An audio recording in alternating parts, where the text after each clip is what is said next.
we all set? We are. Good morning or afternoon or whatever it is where you are. And today I'm going to tell you stories about October. Oh my goodness, a lot of things happen in October. The colors of the leaves start to change. Now, they come in all kinds of colors. There's a kind of a maple tree called the swamp maple. They got a bunch of them over there at the fish hatchery. They don't live to be more than about 80 years old, but they're a very light yellow. And then there are those maple trees that turn bright orange. I'm looking at one out the window here now, and I've got 3 of them in my own yard. Bright orange maples, and they come in all colors, these maples do. And if I look out over the bluff where I live, and I got the morning sun behind me, I can see maples that are everything from yellow to orange to dark orange to red to purple. And right outside the church here where I am now, there's a purple one. My goodness, the maples come in all colors, don't they? And then there are the oaks. Now there's a mystery about the oaks. There are 2 oaks around here called the white oak and the red oak. Now the white oak has kind of long leaves that are sort of loopy. But its leaves turn a kind of a rusty red. And the red oak has pointed leaves, and they're wider, but I don't know what color they turn because we don't have any around here. So I guess when they call it a white oak and a red oak, it has to do with the color of the wood, not the color of the leaves. So the leaves are changing, and all sorts of other things are changing too. Now there are these wonderful birds that coast around in the sky, hardly ever moving their wings, the turkey vultures. They're getting ready to go south. They head south to Missouri somewhere, I guess.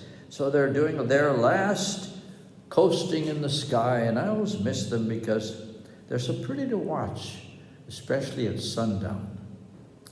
So all sorts of things are happening in nature, and of course there are the squirrels scrambling around trying to hide things that they might find in the wintertime. And the hummingbirds, if you have any hummingbirds, they are stacking up to make a very, very, very long trip to South America. And they gotta have a lot of juice before they go. So nature is full of all kinds of things that happen at this time of the year. Now there are certain things that happen in the orchard. This is the season for apples. And people make apple cider. And all kinds of recipes for apples. Apple crisp. And I like to make apple crisp, and my wife liked to make apple crisp too when she was alive. And apple butter. Now apple butter is kind of a canned apple, and you don't want to eat it until you need it in the wintertime. I found a wonderful jar of apple butter at the place where I get my groceries, and I decided I'm going to wait till December before I eat it, because right now there are so many fresh apples of all kinds.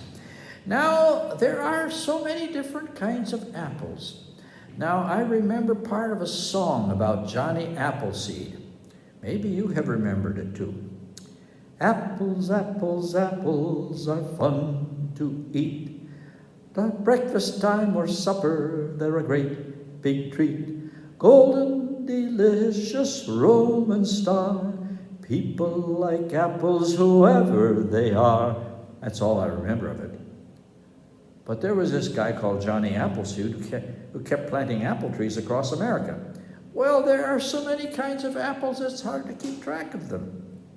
And I have some friends who make apple cider. And you can buy fresh apple cider. And there are all kinds of other things you can make with apples too, because apples are a wonderful food for this time of the year. And another food that comes at this time of the year, pumpkins. Now We should probably wait till stories about Halloween for pumpkins. But you can start making things with pumpkins now any old time. And of course, as long as you don't cut them open and turn them into a jack-o'-lantern, pumpkins will last and last and last. So this is a good time to try making recipes with pumpkins. Pumpkin bread. Anybody ever make pumpkin bread? Well, so there's so many things that we can do with what nature provides at this time of the year. Now, this is also a time of the year when there's a certain sport that's played. Football. Oh, yes. When I was in high school, I was on the football team, and I wasn't very tall, but I was pretty quick on the start, and so I played right guard, and I'd try to get in there and scare the quarterback before he could toss a pass. And I was doing that at the last game I ever played.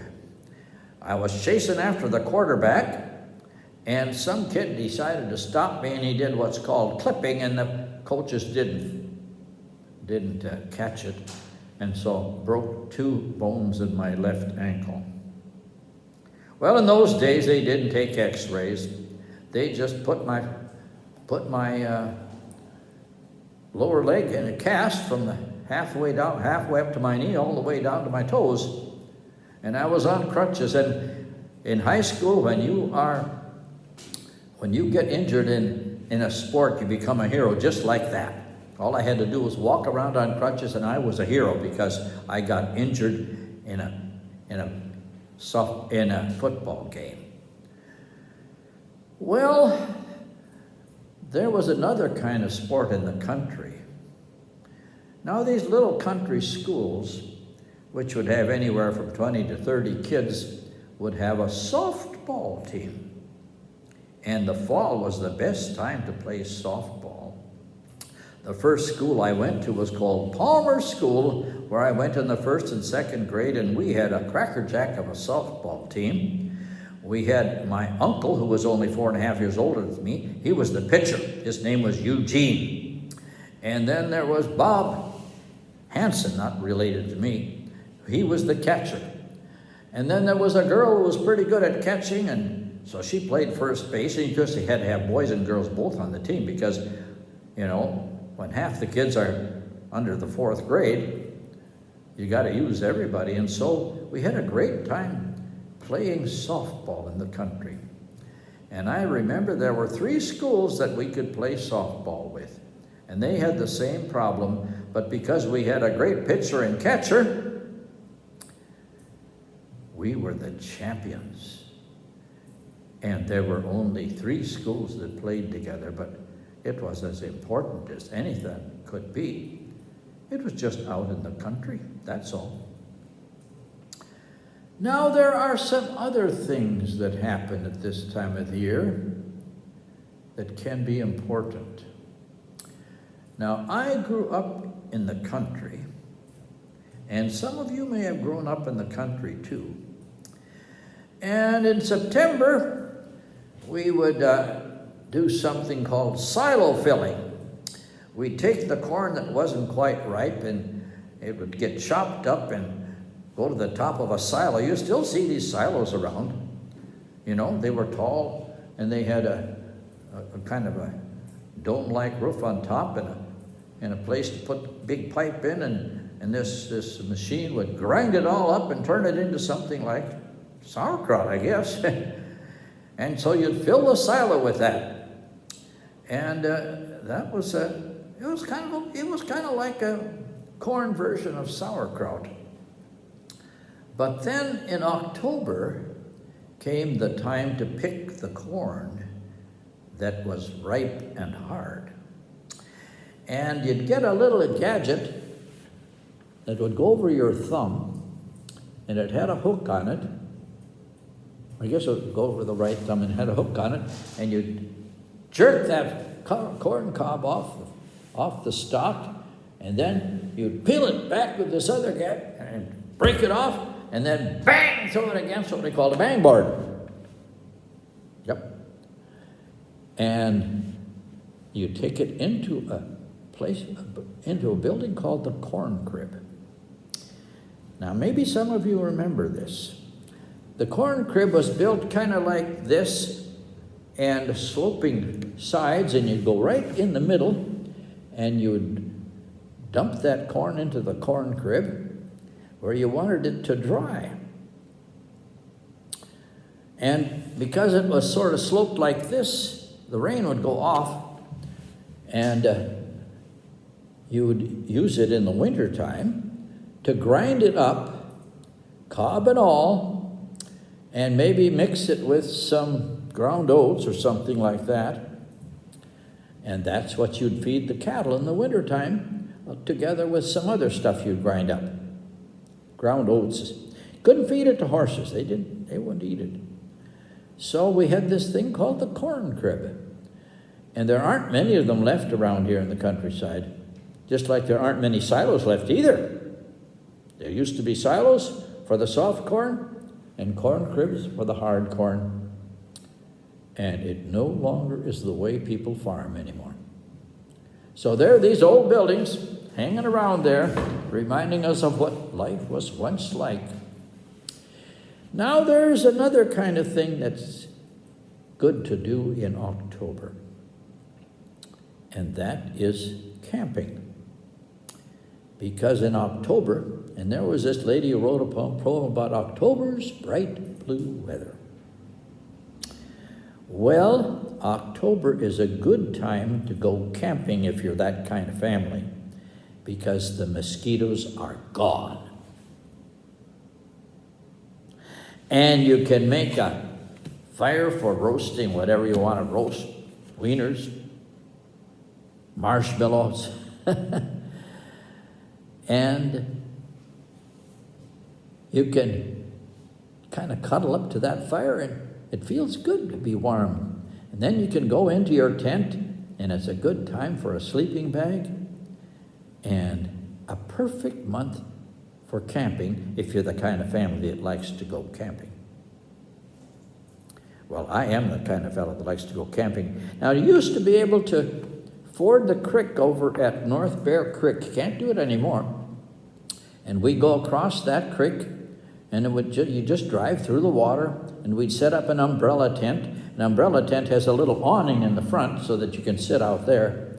And then we'd build a fire, and my wife would have different kinds of food along, but we'd always have either wieners wieners and marshmallows. And you know, marshmallows, you could put them together with graham crackers and some kind of chocolate bar, and you could make what's called s'mores. Anybody ever eat those? Kids thought they were great. So October was a month when we could go camping. But there are some other things. I watch the birds and other critters that have to do something about the change in weather.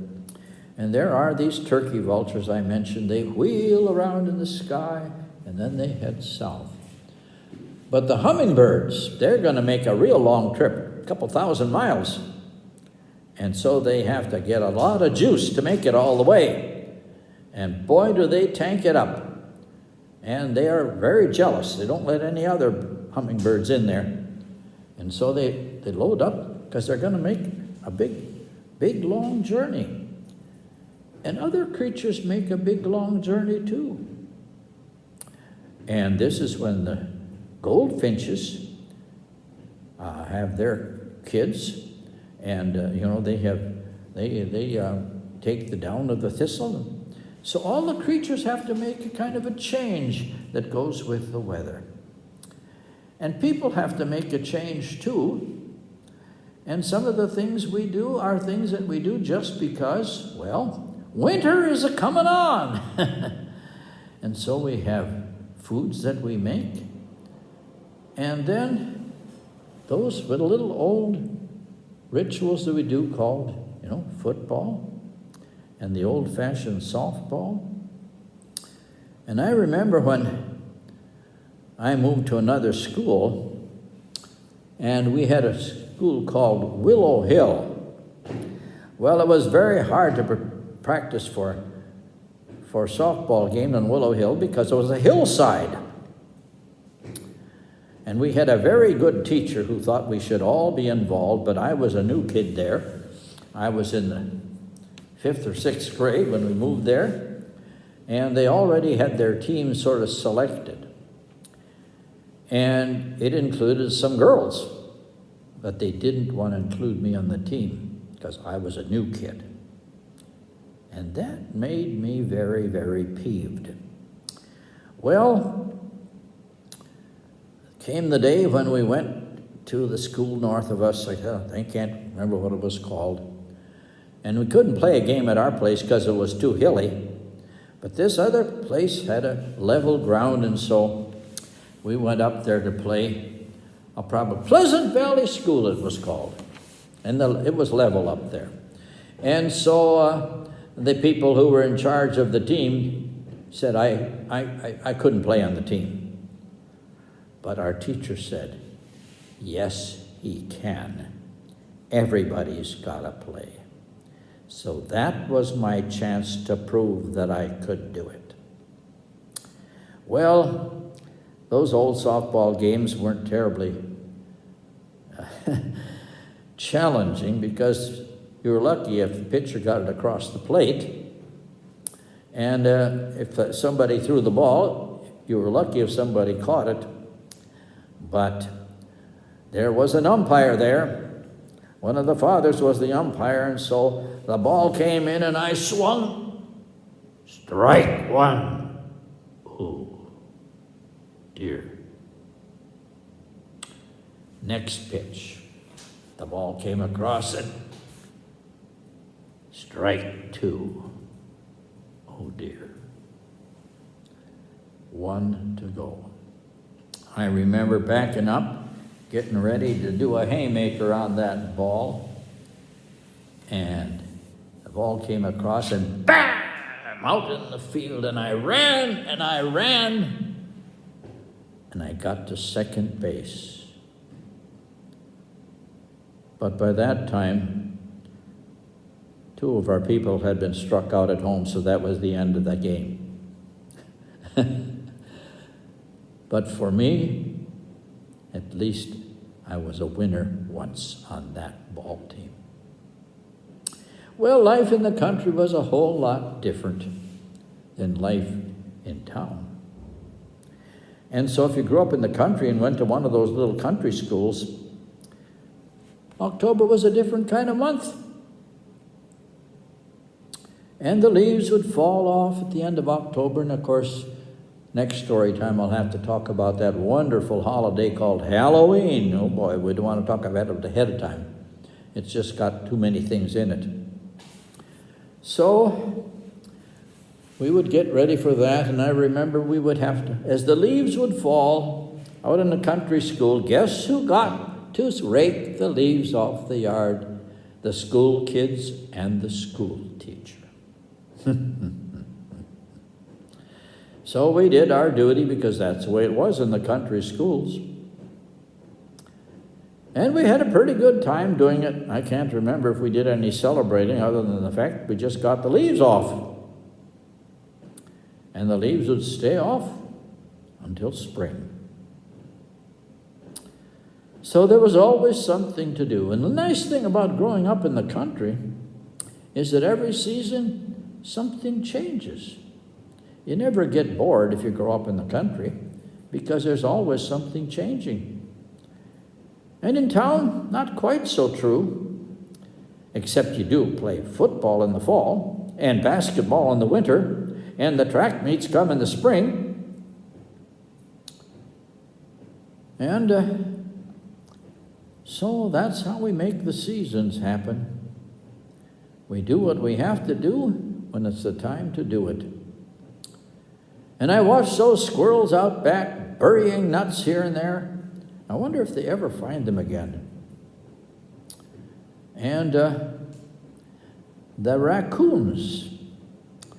I have a friend who said that there are raccoons raiding. She lives up in the Twin Cities, and she said the raccoons keep coming in to take the garbage out. Well, Raccoons are good at that. And I made up a song for my grandkids that they like. It's about raccoons.